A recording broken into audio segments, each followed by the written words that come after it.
Bismillahirrahmanirrahim. Assalamualaikum warahmatullahi wabarakatuh. Halo anak-anak, bagaimana kabarnya hari ini? Semoga kalian sehat selalu dan tetap semangat belajar.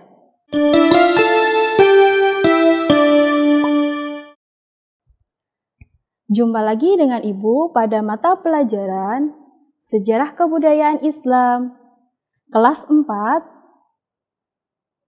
bab peristiwa Isra Mi'raj. Nah, mungkin kalian sudah tidak asing lagi ya dengan kata Isra Mi'raj. Bagi umat muslim, hampir setiap tahun kita sudah memperingati Isra Mi'raj. Nah, mungkin ada yang tahu apa itu Isra Mi'raj?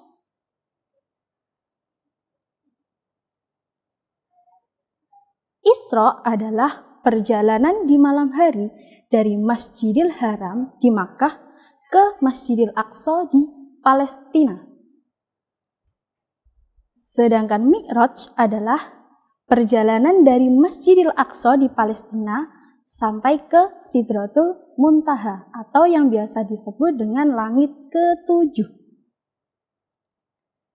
Berarti arti dari Isra Mi'raj adalah perjalanan pada malam hari dari Masjidil Haram di Makkah ke Masjidil Aqsa di Palestina sampai ke Sidratul Muntaha.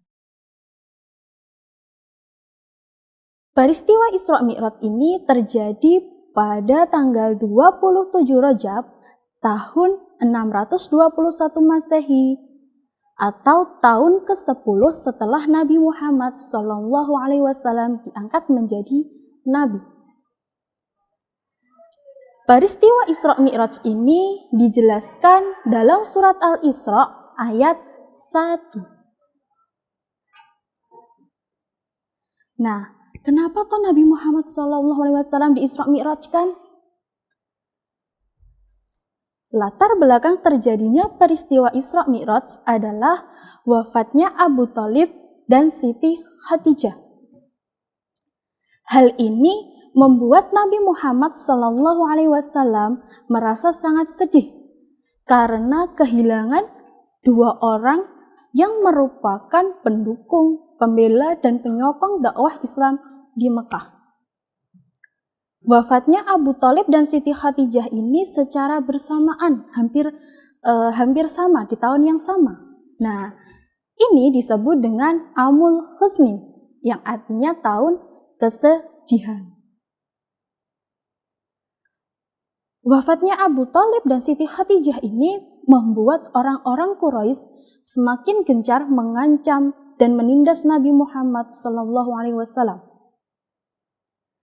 Dalam keadaan itulah Allah Subhanahu wa Ta'ala kemudian mengutus malaikat Jibril untuk menjemput Nabi Muhammad SAW yang pada malam itu sedang merenung di serambi Masjidil Haram. Malaikat Jibril mendekati dan mengajak Nabi Muhammad SAW melakukan perjalanan jauh dengan mengendarai buraq. Nah, perjalanan Isra dari Masjidil Haram ke Masjidil Aqsa yaitu yang pertama Nabi Muhammad SAW mengendarai buraq yang dibawa malaikat Jibril dari surga. Nah, buraq ini adalah sosok makhluk tunggangan yang membawa Nabi Muhammad SAW ketika peristiwa Isra Mi'raj. Yang kedua, dalam perjalanannya menuju Masjidil Aqsa di Palestina, Nabi Muhammad SAW berhenti sejenak dan melaksanakan sholat 2 rakaat di Madinah.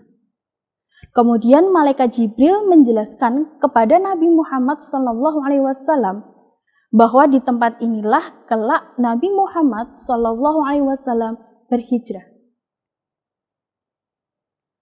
Yang ketiga yaitu setelah melanjutkan Setelah melakukan perjalanan, malaikat Jibril menyuruh Nabi Muhammad SAW turun untuk sholat sunnah 2 rakaat di Bukit Tur Sina, yaitu tempat Nabi Musa alaihissalam berbicara langsung dengan Allah Subhanahu wa Ta'ala. Yang keempat yaitu Untuk ketiga kalinya, Malaikat Jibril menyuruh Nabi Muhammad SAW berhenti untuk melaksanakan sholat sunnah 2 rakaat di Baitul Laham, yaitu tempat Nabi Isa alaihi salam lahir. Nah, sedangkan perjalanan Mi'raj dari Masjidil Aqsa ke Sidratul Muntaha, yaitu setelah melalui perjalanan dari langit pertama hingga langit ke-7, Nabi Muhammad SAW kemudian ditemani oleh Malaikat Jibril. Mohon maaf, dari langit pertama hingga langit ke-7, Nabi Muhammad tidak lagi ditemani oleh Malaikat Jibril. Pada saat itulah Nabi Muhammad SAW menerima perintah sholat langsung dari Allah Subhanahu wa Ta'ala. Awalnya Allah Subhanahu wa Ta'ala memberikan perintah sholat sebanyak 50 waktu dalam sehari semalam. Kemudian Nabi Musa alaihi salam mengingatkan kepada Nabi Muhammad bahwa umatnya tidak akan mampu melaksanakan sholat sebanyak 50 waktu dalam sehari semalam. Kemudian Nabi Muhammad SAW menghadap lagi ke Allah Subhanahu wa Ta'ala. Kemudian Allah memberikan keringanan menjadi 10 kali dalam sehari semalam. Nabi Musa alaihi salam tetap tidak yakin bahwa umatnya Nabi Muhammad mampu melaksanakan sholat dalam sehari semalam itu sebanyak 10 kali. Nah, kemudian Nabi Muhammad kembali lagi menghadap Allah Subhanahu wa Ta'ala untuk meminta keringanan. Kemudian Allah memberikan keringanan menjadi 5 waktu dalam sehari semalam. Nah, ini sudah ditetapkan seperti yang kita lakukan sekarang ini, yaitu sholat fardu sebanyak 5 waktu dalam sehari semalam. Nah, adapun peristiwa penting ketika Isra Mi'raj, yaitu yang pertama, Nabi diperlihatkan orang yang memotong lidahnya sendiri, kemudian tersambung kembali, dipotong lagi, dan tersambung kembali, begitu seterusnya. Ini merupakan gambaran dosa dan hukuman bagi orang yang suka berdusta dan menggunjing atau membicarakan keburukan orang lain. Peristiwa penting yang kedua yaitu Nabi Muhammad bertemu dengan jin Ifrit. Peristiwa penting yang ketiga yaitu Nabi Muhammad SAW melihat orang yang tak henti-hentinya menuai hasil tanamannya sebagai gambaran bagi orang-orang yang berjuang dalam membela agama Allah Subhanahu wa Ta'ala. Amal mereka akan dilipat gandakan sebanyak 700 kali. Peristiwa yang keempat yaitu Nabi Muhammad SAW melihat orang yang perutnya sangat besar sehingga sukar untuk berjalan, duduk, dan berdiri. Ini sebagai gambaran dosa dan hukuman bagi orang yang suka memakan riba. Peristiwa yang kelima yaitu Nabi Muhammad SAW melihat kuburan yang baunya harum sekali. Kemudian Malaikat Jibril menjelaskan bahwa kuburan tersebut adalah kuburan dari Siti Masyittah beserta keluarganya yang wafatnya disiksa dan dimasukkan dalam bejana yang berisi air panas oleh Raja Fir'aun karena tetap teguh mempertahankan keimanannya kepada Allah Subhanahu wa Ta'ala. Peristiwa yang keenam yaitu Nabi Muhammad SAW juga diperlihatkan wajah-wajah malaikat penjaga neraka. Wajah mereka sangat menakutkan. Tidak ada senyum di wajahnya. Wajah mereka tidak memperlihatkan keramahan dan kelembutan sedikit pun. Nah, setelah peristiwa malam tersebut, Nabi Muhammad SAW kembali lagi di Makkah. Nah, bagaimana tanggapan penduduk Makkah terhadap peristiwa Isra Mi'raj? Nah, setelah peristiwa Isra Mi'raj yang dialaminya, Nabi Muhammad SAW segera menyampaikan perintah sholat kepada umatnya. Akan tetapi, orang-orang Quraisy sebagian besar tidak mempercayai peristiwa Isra Mi'raj. Mereka menganggap Nabi Muhammad SAW telah berbohong. Akan tetapi, sahabat setia Nabi Muhammad, siapa?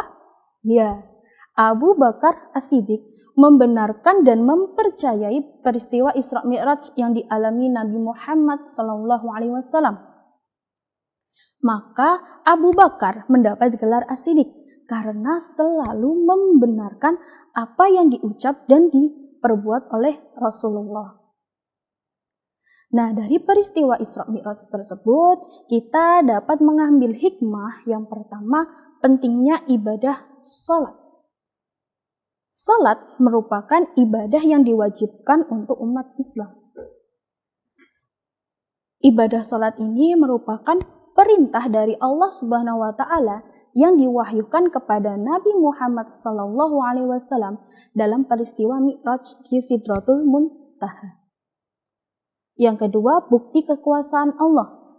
Nah, dalam peristiwa Isra Mi'raj tadi, Nabi Muhammad ditunjukkan mengenai kekuasaan Allah Subhanahu wa Ta'ala. Yang ketiga, dakwah perlu pendukung, tidak bisa sendiri. Nah, setelah Abu Thalib dan Siti Khadijah wafat, Nabi Muhammad merasa sedih karena tidak ada lagi yang mendukung, menyokong, dan memberi semangat Nabi Muhammad SAW untuk berdakwah. Dan yang keempat, membersihkan jiwa dan raga untuk menghadap Allah Subhanahu wa Ta'ala. Nah, sebelum Nabi Muhammad SAW menghadap Allah, beliau dibersihkan dulu dari jiwa raganya dari berbagai najis dan dosa. Nah, itulah materi pada hari ini. Semoga bermanfaat. Kurang lebihnya mohon maaf. Wassalamualaikum warahmatullahi wabarakatuh.